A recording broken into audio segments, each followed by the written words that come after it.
Hi students, Santosh here. After completing the lecture series on bridge engineering, now I am dealing the next subject, tunneling, and which is very important considering MPSC mains examination in civil engineering, as well as it is very important for degree level of students of civil engineering and other competitive examinations, and might be useful for UPSC, ICS and other type of examinations also. So first of all, we define the tunnel. What is the tunnel? A tunnel is an engineering structure, or it is artificial gallery or passage of roadway beneath to the ground under the bed of stream or through a hill or a mountain. It is a passage which passes through a hill or a mountain or under a stream or under a road, and it is very important type of structures. And what is its necessity, or what are different types of advantages of tunnel, we will discuss briefly. For carrying the public utilities like water, gas, railway lines or roads across the stream or mountain, tunnel may be cheaper than bridges and open cuts. Tunnel avoid the dangerous open cut adjacent to the structure. Tunnels save tearing off and expensive payments and lesser maintenance costs and operating expenses as compared to open cut or bridges. Cost of hauling is decreased due to lighter grades possible in tunnels. Aerial warfare and bombing of cities given intangible values to the tunnels, because tunnels are the safer places in case of aerial warfare and bombing. Modern method of construction have eliminated the danger of settlement of overlaying ground, provides safety to the tunnel construction. There are now different types of modern equipments and which might be useful for tunneling operations or for construction of tunnels, and it provides the safety to the tunnel construction. Then we will discuss the disadvantages of tunnel. The construction of tunnel require long time in completing as compared to open cut, and specialized equipments and methods make tunnel costlier than open cut. It requires more time and it is more costlier, so more resources are consumable in tunnel as compared to other type of structure. Then we will discuss about the open cut. Tunnel means it is closed from all sides, but what is open cut? It is open to air. So what are the advantages of open cut? Cost of construction is less and lesser time is required for construction. So the disadvantages of tunnels are covered in advantages of open cut. And what are the disadvantages of open cut? Greater lengths are involved due to approaches. Maintenance cost of railways and highways are more in case of open cuts. Necessity of employing large locomotive. Unsafe in aerial warfare and bombing, because open to air, so bombing might be there. And tearing up of pavement.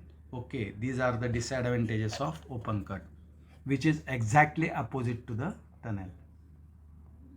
Then next parameter is shape and size of tunnel. The shape of sectional profile of tunnel should be such that the lining is able to resist the pressures exerted by the unsupported walls of tunnel excavation. The pressure is in vertical as well as in lateral direction, so that the curve must be sharper at crown and may decrease toward the base. The curve of tunnel is sharper at crown and may decrease toward the base for pressure distribution. And the lining of tunnel means the protection to the unsupported wall is called as a lining, and that lining should be able to resist this pressure. Okay, the commonly adopted sections are polycentric, second is the circular, third is the horseshoe, fourth is the egg-shaped, then elliptical, rectangular or box type, and segmental type. So please remember all these types which are commonly used or commonly adopted for the tunnel. Polycentric, first of all we discuss the polycentric shape. What are the advantages of polycentric shape? Polycentric means several centers, the different centers in different directions. Such a type of tunnel is called as a polycentric tunnel. What are the advantages of such tunnel? The best one, which suits the majority of condition. That polycentric it suits the majority of condition. And number of centers and length of radius can be fixed by engineering meeting the existing condition. Okay, and what are the disadvantages of this polycentric tunnel or polycentric shape? The construction of these tunnels are difficult because we have to fix the different types of radius and different lengths, and the lining of this tunnel is difficult because the shape is difficult, so we have to face the difficulty in construction of lining also. Okay. Then we will discuss the second shape, which is very common, which is circular. Advantages of circular sections are best for resisting external as well as internal forces. You must know that you studied the applied mechanics and strength of material, and you must know that the circular section is the best section to resist the external as well as internal forces. Greater cross-sectional area at lesser perimeter. That is also advantages of circular section. It is best suited for carrying water as no necessity of filling. Best suited in non-cohesive soils. Non-cohesive soils means sandy soils, and also suitable for the tunnels driven by shield method. We will discuss this shield method in our later lectures. Okay.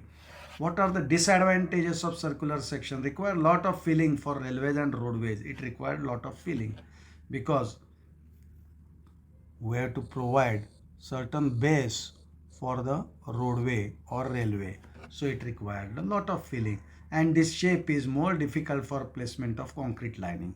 If this is the concrete lining, then the placing of lining is difficult for circular sections, similar as that of polycentric section. Okay. Then we'll discuss about the horseshoe section. The shape is just like a horseshoe. Okay. Advantages of horseshoe section. The floor of the tunnel is flat enough to give the working space for the contractor. This floor of horseshoe section gives the working space to the contractor because it is almost flat. Then curved sides and inverts resist the external pressures by arch action. There is a arch action because shape is just like an arch, and it is very useful to resist the external pressures by arch action. It is suitable for the soft rocks. It is best suited for the traffic purpose also, means it is best suited for the railways and highways tunnels. And weighted perimeter is not much greater than circle, and it is commonly used for railways and highways as I explained earlier. Okay. Then we will discuss the egg-shaped section. Egg-shaped section is generally used for sewer or for carrying the wastewater. Circular walls resist the external as well as internal pressure. Whenever there is a circular section or similar to circular section, these sections resist the external and internal pressures very effectively. Smaller cross section at the bottom maintain the self-cleaning velocity in dry season also, or in dry and storm water flow. Means the section is smaller at the bottom, so velocity of sewer is maintained properly. And what are the different disadvantages? This shape of tunnel is not suitable for the traffic, means railways and roadways, and the construction process of these tunnels are very difficult because shape is difficult and process is difficult. Okay. Then we will discuss the elliptical section. It is used in soft material than rock. It is used in soil. Okay, elliptical section. And the major axis is vertical. If this is the major axis and this is the minor axis, this major axis is vertical in case of elliptical section. Okay. And cement grouting is done also, and concrete lining is also provided for these elliptical sections, right? Then we will discuss about the rectangular section. It is termed as a pedestrian section also because section itself useful for the pedestrian tunnels. It is small in depth. They are very difficult to concreting because of shape and because of placement of formwork, and it is suitable for pedestrian tunnels. Okay. Then next type is segmental section, commonly used for the subways or navigation channels. Navigation means for ships it is useful. It is most suited in rocky type of strata or suited in rock tunnels, and it is suitable to resist external load due to their R-shaped roof. The roof is R-shaped, and R-shaped is very effective shape to resist the external forces. It has a flat floor which is helpful during driving and moving any equipment. This is the flat, so we can use any equipments or any cars or any moving equipments because the flat floor is there in segmental sections, right? Then we will discuss about the size of tunnel.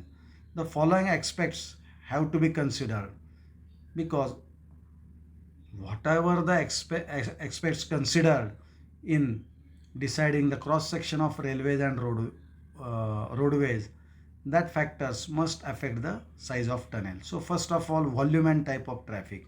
If volume of traffic is huge and type of traffic is also more, in such a case the size of opening or size of tunnel required should be more. The size of clear openings required.